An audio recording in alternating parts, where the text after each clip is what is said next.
My dear friends, trust me, কেউ আপন নয়। এই কথাটা তুমি আমি যত তাড়াতাড়ি বুঝে নিতে পারবো, তোমার আমার জন্য এটা তত বেশি গুরুত্বপূর্ণ এবং তত বেশি ভালো হবে।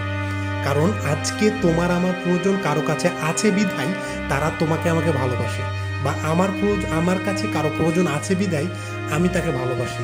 এটা হয়তো তোমার আমার ক্ষেত্রে সত্য নাও হতে পারে, আবার সত্য হতেও পারে। কারণ কে ভিডিও দেখছে, কে ভিডিও বানাচ্ছে, মনের ভিতরে কেউ নেই। বাট দিন শেষে কেউ কারো আপন নয়।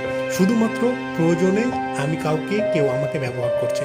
সুতরাং এটা খুব তাড়াতাড়ি বুঝে নিতে হবে, এবং প্রয়োজনের বেশি মানুষের সাথে মেলামেশা করা যাবে না।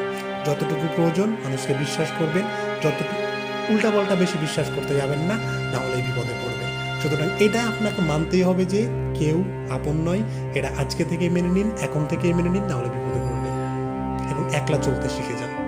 রবীন্দ্রনাথের তালে তাল মিলিয়ে বলেন, যদি তোর ডাক শুনে কেউ না আসে তাহলে একলা চলবে। আপনার ডাক শুনে আমার ডাক শুনে কেউ আসবে না, একলাই চলতে হবে। ধন্যবাদ।